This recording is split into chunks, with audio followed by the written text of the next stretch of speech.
Namaste.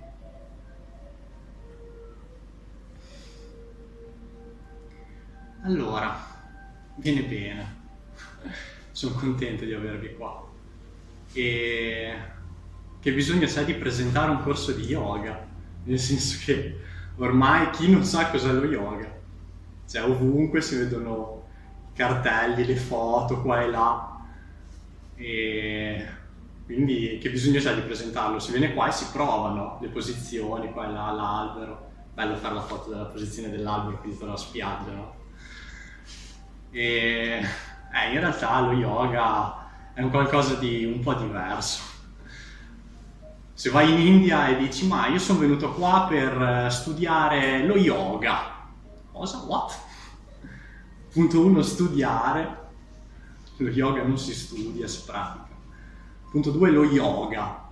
Lo yoga. Noi come deformiamo le parole. Là in India lo yoga si dice yoga. Cioè, non so, sentite già la diversità, vi porta in uno spazio diverso. Yoga. Yoga. Ma sì, sai, ma la Pina, la mia vicina di casa, l'ho vista quest'estate in spiaggia, che era bella tonica, mi ha detto che ha iniziato a fare un po' di yoga. Yoga. Yoga. Un po' diverso. Quindi, che cos'è lo yoga? Lo yoga parte dalla notte dei tempi, i primi riferimenti scritti di tutta l'umanità, i Veda, questi testi un po' semileggendari, databili a millenni e millenni di anni fa. Come viene definito lo yoga? Yugir yoge. Lo yoga è unione. Unione di cosa? Unione, alla fine, unione con la vita. Però, ragazzi, un po' astratto da capire, unione con la vita.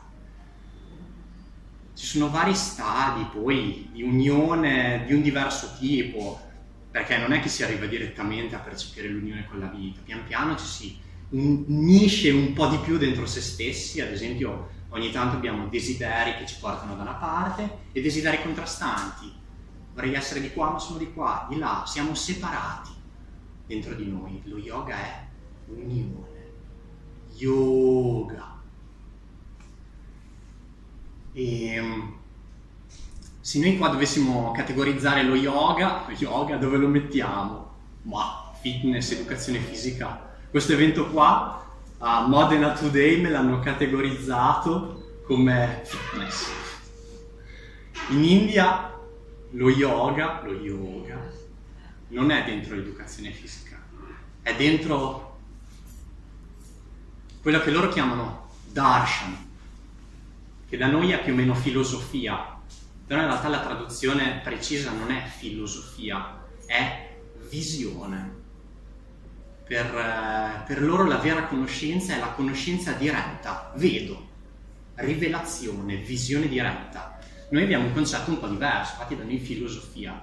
Noi per capire le cose ci ragioniamo, ci ponderiamo sopra, cerchiamo di andare a capire di qua e di là come si inserisce nella struttura, abbiamo una percezione e un approccio analitico, la darshan, visione diretta, visione dell'unione. E questa è una cosa veramente importante da comprendere, per noi è un po' difficile. Il fatto che lo yoga è esperienza. Ma sì dai, la Pina, sempre quella là, quella che è bella tonica in spiaggia. Mi hanno detto che fa delle torte la signora Pina, che ragazzi, buonissime, o come mi hanno detto che fa le torte proprio, ragazzi, non so come faccia a essere così tonica se fa delle torte così. Ma è vero o non è vero che le sue torte sono buone? Ma sì, me l'hanno detto tante persone e quindi magari c'è un'elevata probabilità che le sue torte siano buone. Noi ragioniamo così. Darshan, visione. torta è buona. Quindi il nostro modo è è un modo un po' di girare intorno alle cose, inquadrarle con l'approccio logico. Non è sbagliato, assolutamente, non voglio dire questo, anche perché se noi siamo arrivati a questo livello di progresso esteriore scientifico, è grazie allo sviluppo della logica. Però la logica ci aiuta a indagare dentro di noi. Ma il mio psichiatra o il mio psicologo mi dice che io sono sfortunato nelle relazioni perché ho questa paura dell'abbandono. È vero o non è vero? Può darsi, dice lui. Vado da un altro psichiatra, mi dice la stessa cosa, può darsi, forse è quello lì. Visione diretta. Darshan. È vero.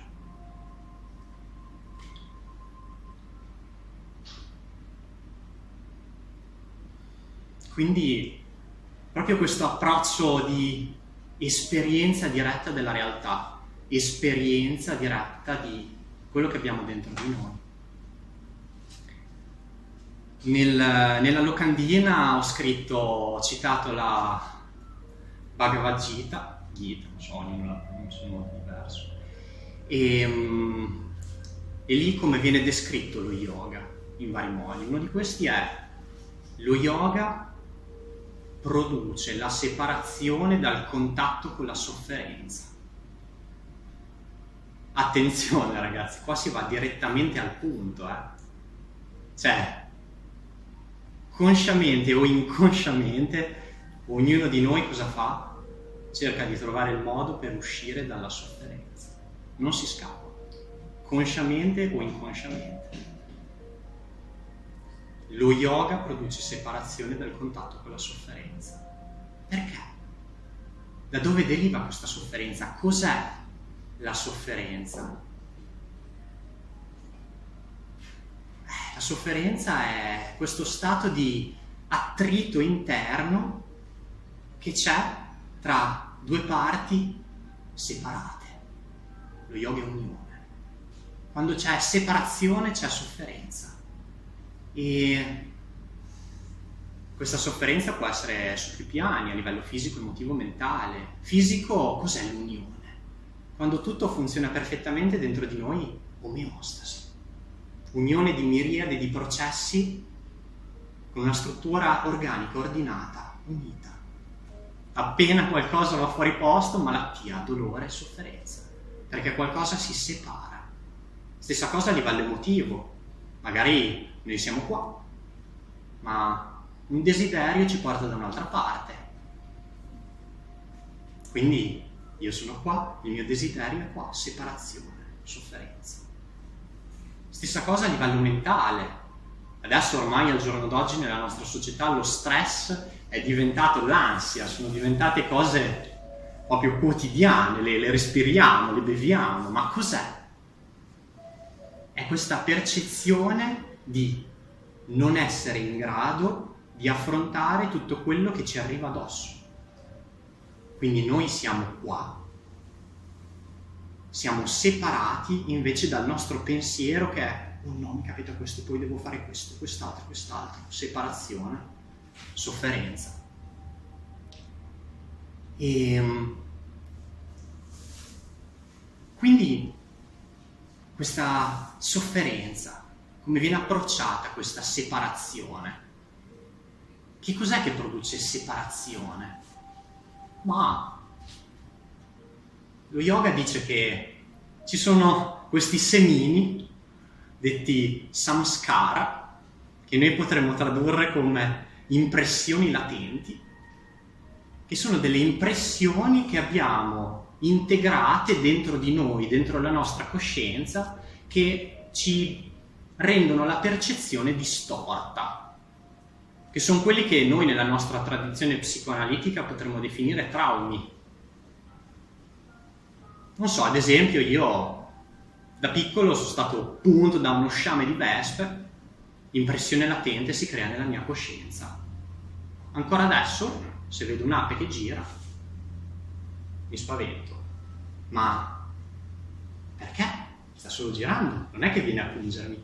Perché? perché la mia percezione è distorta, perché c'è questo samskara, questa impressione latente dentro di me, che ha creato un nodo, un seme, lo chiamo, e questo seme influenza la mia percezione, crea separazione.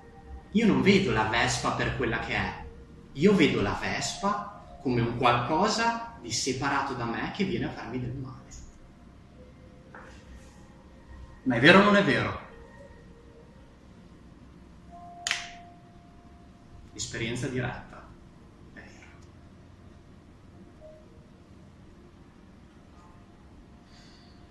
Quindi è veramente difficile per noi entrare in questo sistema di idee, di affrontare la conoscenza di noi stessi attraverso l'esperienza. Perché ci viene insegnato fin da piccoli. Quanti anni di scuola facciamo? Almeno 10, dove costantemente ci viene insegnata la logica. Le basi della logica: A è A e non può essere B, B è B e non può essere A. Verissimo. Se qua dentro ci sono 25 gradi, non ce ne possono essere 50. Dove ci sono 50 gradi, non ci possono essere 25 gradi, quelli che ci sono qua. Ma chi l'ha detto che noi, diversi enti percettivi all'interno della stessa temperatura, la percepiamo allo stesso modo? E qua la temperatura è una, prendiamo il termometro, la temperatura è una, però la percezione che ho io della temperatura che c'è qua dentro è la stessa che avete voi.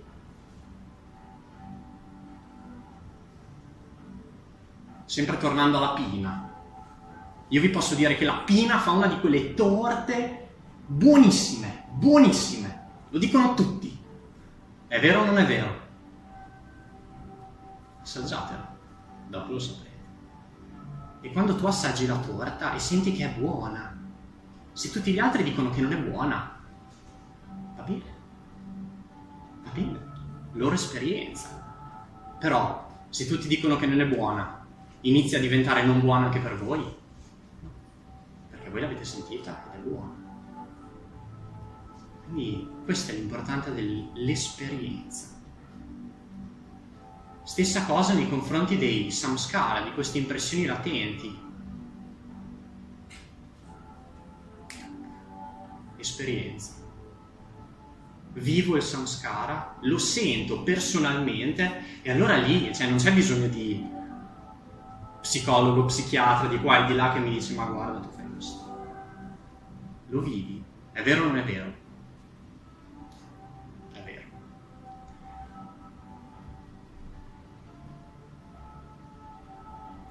Ma allora perché noi questi samskara non li percepiamo, non li vediamo, non entriamo in contatto con questi samskara? Perché?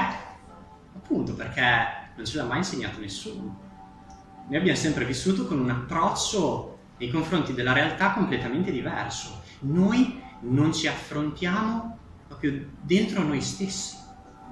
Pensate solo ai bambini. Ogni tanto vedo i miei nipotini che fanno le gnole, come fanno i bambini, soffrono, anche loro hanno il loro livello di sofferenza, e subito cosa fa l'adulto? Guarda l'uccellino. Distraiti, non entrare in contatto con la tua sofferenza, distraiti. Non sto dicendo che è sbagliato, che è giusto, sto solo dicendo che noi siamo cresciuti così. Non entriamo in contatto con quello che abbiamo dentro e non sappiamo come fare. Altrimenti, se noi potessimo così vedere le nostre impressioni latenti, i nostri traumi che ci influenzano, non ci sarebbe bisogno di fare niente, tra virgolette. Noi sappiamo, ok, faccio questo per questo motivo qua, ma noi siamo veramente sicuri di sapere le motivazioni che ci spingono ad agire. Perché facciamo cose? Perché? Qualsiasi cosa, la vera motivazione che ci spinge ad agire.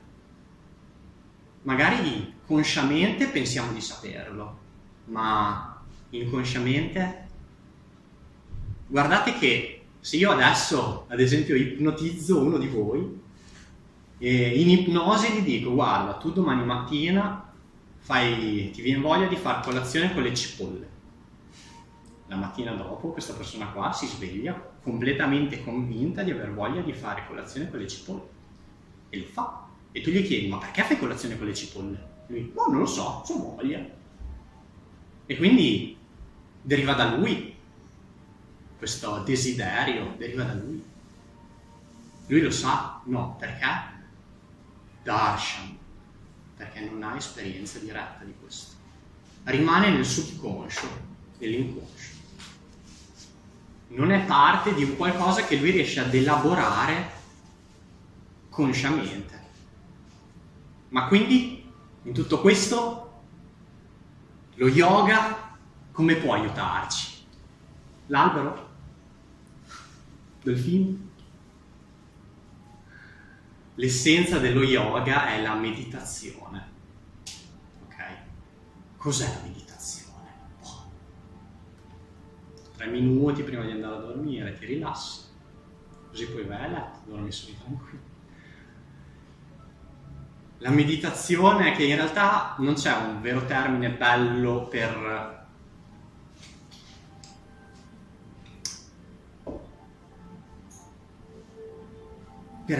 spiegare bene il termine sanscrito per meditazione, perché noi meditazione lo usiamo un po' anche come riflessione, no? Ma non so cosa fare in questa occasione, aspetta che ci medito un po', ci rifletto un po'. No, in sanscrito c'è un termine specifico per meditazione che è dhyana. Cos'è dhyana? È quando la mente riesce a focalizzarsi sopra un oggetto senza avere pensieri opposti che entrano e ti disturbano. Magari non ci abbiamo neanche mai provato a noi, perché comunque non fa parte della nostra cultura. Però se ci provate a pensare a un qualsiasi oggetto e a rimanere concentrati su quell'oggetto. Per quanto tempo ci si riesce? Qualche secondo. Perché? Perché la nostra mente non è allenata. Si può allenare. E quando la mente non è allenata, è allenata in altri modi, da noi è giusto, viene allenata nella memoria, nella logica, ma non nella percezione diretta. Ed è per questo che non riesce a vedere, la mente non vede, perché è ostacolata da tutti questi turbini di pensiero che fanno sì che la tua attenzione sia costantemente sballottata a destra e a manca, di qua e di là, e quindi non riesci a essere preciso nell'obiettivo.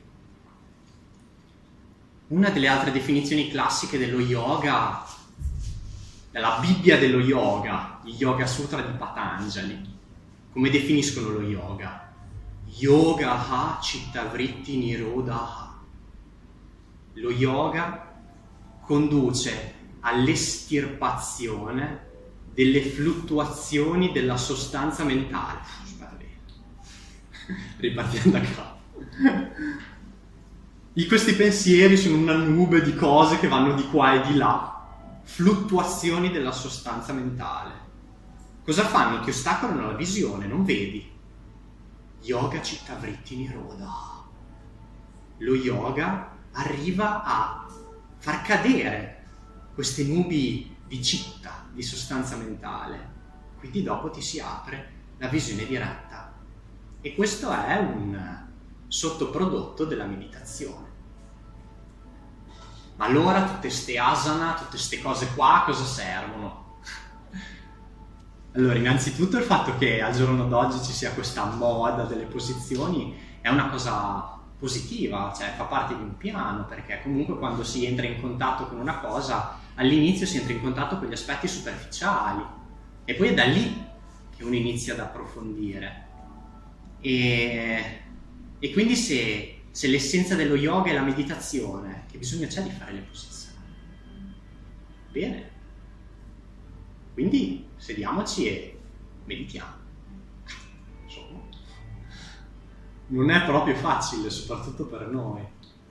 E quindi le posizioni possono essere usate in un certo modo per riportare la mente a una condizione in cui meditare è più facile. Stessa cosa con il respiro, il pranayama, esercizi di respirazione, che servono. Noi abbiamo questa idea qua e la nostra concezione è: ma sì dai, c'ho questa sostanza, c'ho questa, mischiamole, vediamo cosa succede. Tutti gli esperimenti della scienza da noi sono sempre funzionati così. Curiosità, mischiamo, vediamo cosa succede, il risultato, bello, interessante, può essere utile, può non essere utile. Come ragionano là? Che vanno diretti al punto, Lo yoga conduce alla separazione dal contatto con la sofferenza. Quindi per loro il problema principale è la sofferenza. Prima grande nobile verità del Buddha: esiste la sofferenza. Ma esiste anche la gravità, esistono tante cose, però esiste la sofferenza. Questo è il problema dell'uomo. Quindi, come ragionano loro? Ma non mischiamo cose strane, vediamo cosa viene fuori. Ma proviamo a respirare così, cosà, vediamo cosa viene fuori. E ci sono veramente tante tecniche di respirazione che ti portano a stati della mente diversi. E quindi il respiro è un ponte tra il corpo e la mente.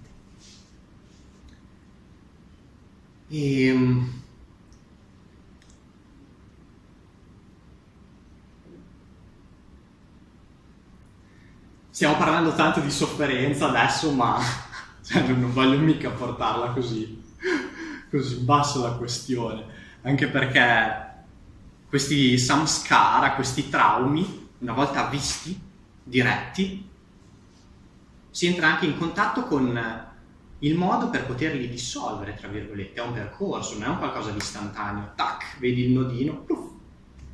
Devi trovare il modo di andarci intorno, togliergli nutrimento, quindi potarlo un po' qua e là, per arrivare a un certo momento che samskara via. Prossimo, visione diretta, via. Prossimo, via. E una volta che ci si toglie questi semini, si è sempre più leggeri, si è sempre più leggeri. E quindi il nostro agire non è più mosso da desideri, attaccamenti, paure, qua e là. No. Diventiamo sempre più leggeri e iniziamo a entrare in contatto con quelle dimensioni dove è possibile percepire la pace, come ho scritto nella locandina. Lo yoga ti fa avvicinare a quella dimensione interiore dove è possibile trovare la pace, la gioia. La realtà non cambia, è sempre quello. Ti alzi, solita ora, fai le solite cose, magari le cambi perché hai cambiato, hai buttato via dei samskara che ti obbligavano inconsciamente a fare una certa cosa, quindi magari un po' la tua vita cambia, ma la realtà è la stessa. Però noi ci siamo alleggeriti e quindi riusciamo a percepire delle dimensioni che prima non percepivamo. È vero o non è vero? È vero. E quindi alla fine il problema qual è? Noi soffriamo, c'è qualcosa dentro di noi che ci influenza in un certo modo, ma noi non ce ne rendiamo conto, è incosciente, è un qualcosa dell'inconscio. La nostra mente non è abbastanza allenata e coerente da riuscire a vedere direttamente il problema, quindi noi giriamo intorno, sbattiamo a destra manca in esperienze che e prima o poi ci fanno deviare nella giusta direzione. Quindi alla fine il problema qual è? La mente. La mente che non è allenata, ma che si può allenare. E una volta che si entra in queste dimensioni dove la gioia è l'aria, la pace, dopo il servizio. Perché adesso vi anticipo subito, perché tutti chiedono questa roba qua. Ma quindi? Poi si medita, si sta nella grotta, come fanno i saggi, e poi? Si vede che l'uomo moderno ha paura di annoiarsi. Ma quindi? Devo stare fermo, meditare? Non faccio più niente? Yoga Karma Su Kaushalam. Lo yoga è la perfezione nell'azione, non nell'inazione, nell'azione. Questo è Krishna che dice ad Arjuna, sempre nella Bhagavad Gita. Lo yoga è la perfezione nell'azione. Non è che tu adesso vai lì, ti chiudi, mediti e non fai più niente. Anzi, una volta che ti togli samskara, ti fai molti meno problemi. Ma se io faccio questo, poi cosa succede? Poi cosa penso quello di me? No. Ti liberi. Azione. Agisci. E allora una volta che percepisci la gioia, qual è la perfezione nell'azione? Diffonderla. Il servizio.